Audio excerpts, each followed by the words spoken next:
Hello everyone. आज की इस वीडियो में हम क्लास 12th आर्ट्स विषय का ज्योग्राफी इसका हम एक इम्पॉर्टेंट वीडियो लेकर के आए हैं। आप लोगों को बता देना चाहते हैं कि यह जो वीडियो में हम बताने वाले हैं यह प्रश्न इम्पॉर्टेंट है, ज़रूरी है। और यह जो प्रश्न है यह प्रश्न को हम लिए हैं जो 2023 में जारी किया गया मॉडल प्रश्न पत्र है झारखंड बोर्ड के द्वारा, उससे।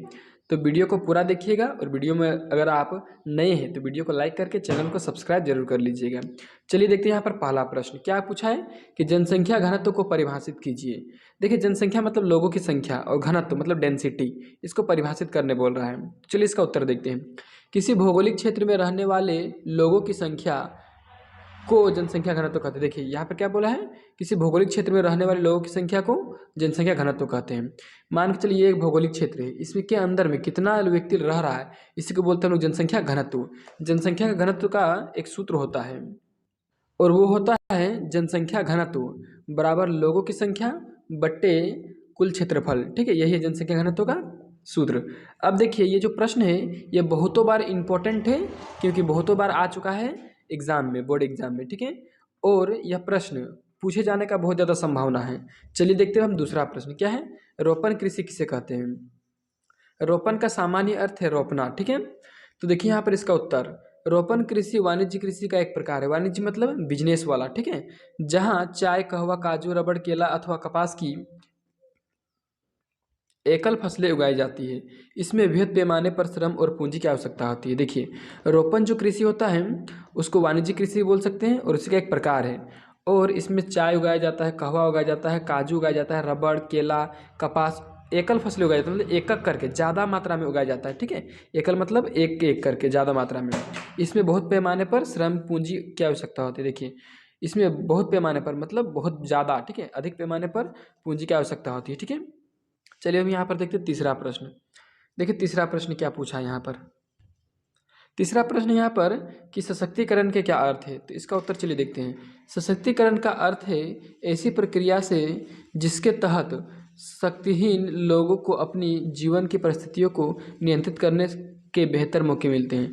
देखिए सशक्तिकरण एक प्रकार का प्रक्रिया है जिसके द्वारा भूमिहीन और गरीब लोगों को सुधरने का या तो फिर अच्छे स्थिति में आने का एक अवसर मिलता है, मौका मिलता है।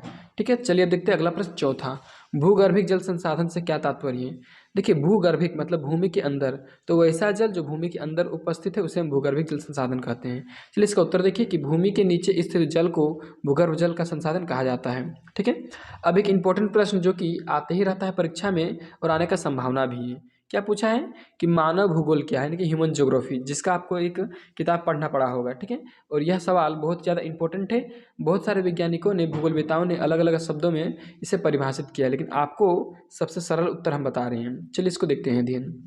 आंसर मानव भूगोल भूगोल की वह शाखा है जिसमें मानव के सभी क्रियाकलापों का अध्ययन किया जाता है। ठीक है, मानव भूगोल का मतलब मानव भूगोल भूगोल का एक ऐसा शाखा है जिसके अंतर्गत, जिसके तहत या जिसके द्वारा मानव का जो अध्ययन है, ठीक है, मानव क्या कर रहा है, कैसे पैसा कमा रहा है, कैसे अपना जीवन यापन कर रहा है, इन सभी चीज़ों का अध्ययन किया जाता है।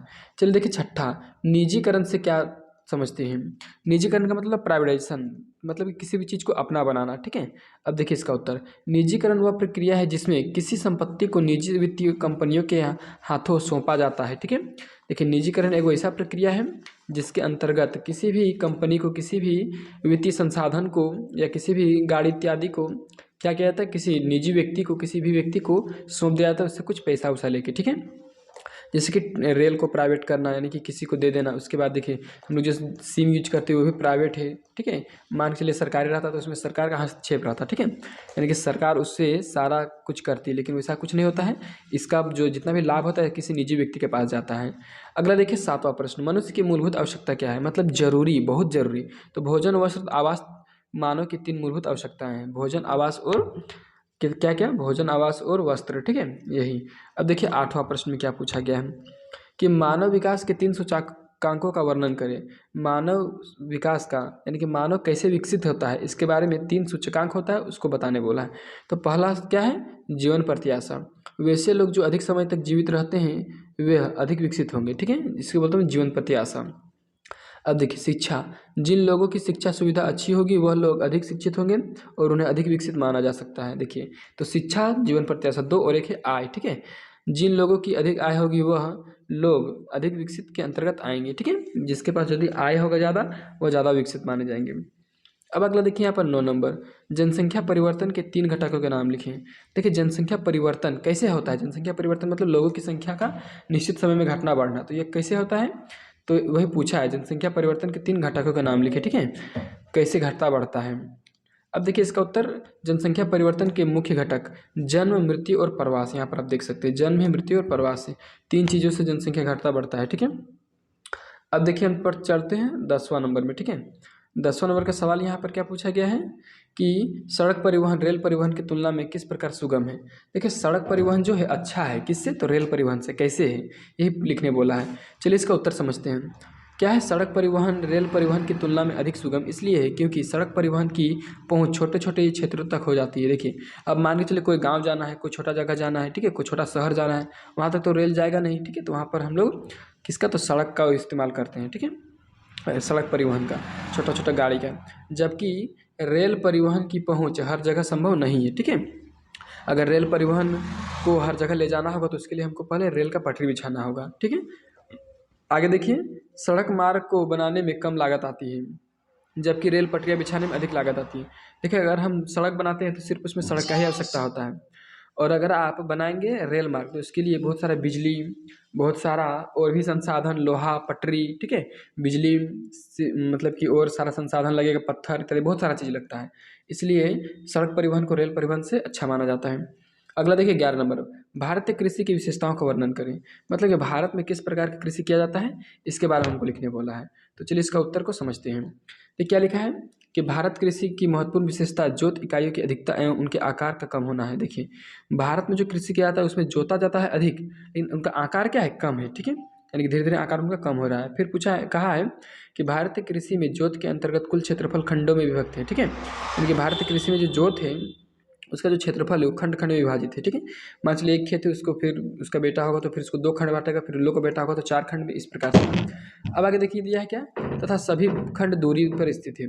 फिर दिया है कि भूमि पर प्रत्यक्ष एवं परोक्ष रूप से जनसंख्या का अधिकार भार है, ठीक है, अधिक भार है, ठीक है। कृषि उत्पादन मुख्यतः प्रकृति पर निर्भर रहता है। ये तो सबसे इंपॉर्टेंट है कि कृषि का जो उत्पादन है प्रकृति पर निर्भर रहता है, ठीक है। अब देखिए हम अगला प्रश्न देखते हैं, भू निम्नीकरण को कम करने के उपाय, ठीक है। भू निम्नीकरण को कम करने का उपाय, नीचे आंसर देखिए क्या पूछा है कि भू निम्नीकरण का उपाय। देखिए वन रोपण और आश्रय पेटियों का रोपण और रेत के टीलों को स्थिर करने से भूमि निम्नीकरण में कमी आएगी। बनारी, ठीक है, यहाँ पर क्या लिखा है एक तरह से देख लीजिए कि बरानी, ठीक है, बरानी क्षेत्रों में गहन सिंचाई पद्धतियों से भूमि में जल भरा होता है जिससे मृदा में लवणता बढ़ जाती है जो भू निम्नीकरण का कारण होता है।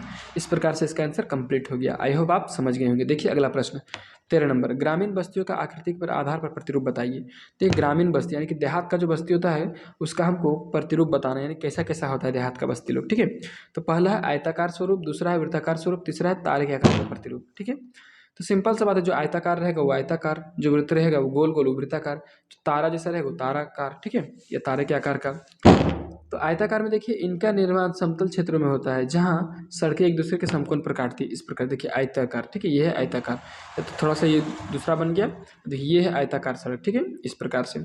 दूसरा क्या है? वृत्ताकार। वृत्ताकार मतलब, वृत्ताकार का डेफिनेशन यहाँ पर देखिए पहले आप, इसमें किसी तालाब अथवा झील के चारों ओर बस्तियां का निर्माण होता है। देखिए इसमें किसी झील का चारों ओर या तो फिर किसी तालाब का चारों ओर बस्ती बसा, मान के चलिए ये तालाब है बड़ा सा, इसके चारों ओर अगर बस्ती बसेगा तो इसको बोले वृत्तीय आकार में, ठीक है। अब देखिए अगला क्या है, तारे के आकार का प्रतिरूप, ठीक है। इसका उत्तर देखिए, इनका निर्माण उन प्रदेशों में होता है जहाँ बहुत सारी सड़कें एक साथ एक स्थान पर मिलती है। देखिए मान के चलिए, देखिए यहाँ पर एक जगह है, यहाँ पर बहुत सारा सड़क आके मिल रहा है, ठीक है। तो ऐसा में ये क्या लगता है? तारे के जैसा, इसलिए इसको तारे का प्रतिरूप कहा जाता है। अब अगर देखिए 14 नंबर का इस प्रश्न का, मतलब कि इस वीडियो का लास्ट क्वेश्चन 14 नंबर, मानव के प्रकृतिकरण की व्याख्या करें। मतलब मानव किस प्रकार से प्रकृति पर निर्भर रह रहा है इसका व्याख्या करने बोला है। तो चलिए इसका उत्तर को बारीकी से समझते हैं। क्या है कि उत्तर, मानव के प्रकृतिकरण से तात्पर्य मानव को प्रकृति के अनुसार स्वयं को ढाल लेने से है। देखिए मानव के प्रकृतिकरण से क्या तात्पर्य है कि मानव को यानी कि मनुष्य को प्रकृति के अनुसार ढलना है, ठीक है। प्रकृति नहीं बदलेगा, मानव बदलेगा प्रकृति के अनुसार। ज़्यादा पानी आएगा तो उसके अनुसार अपना कार्य करेगा, कम पानी आएगा तो उसके अनुसार, ज़्यादा तापमान बढ़ेगा उसके अनुसार, ठीक है। फिर क्या लिखा है कि आदिम काल में प्रौद्योगिकी का स्तर अत्यंत निम्न होने के कारण मानव ने प्रकृति के आदेशों के अनुसार ही स्वयं को ढाल लिया था, क्योंकि उस समय मानव प्रकृति की को भली भांति नहीं समझता था। देखिए पहले क्या होता था कि पहले के व्यक्ति लोग, मानव जो था वह पहले के लोग प्रकृति के अनुसार अपने आप को ढालता था, ठीक है। वही है मानव का प्राकृतिकरण, ठीक है। अगर आपको वीडियो अच्छा लगा है तो वीडियो को लाइक कर दीजिए, और वीडियो में अगर आप पहली बार विजिट हुए हैं चैनल में तो वीडियो को लाइक करके चैनल को सब्सक्राइब कर दीजिए।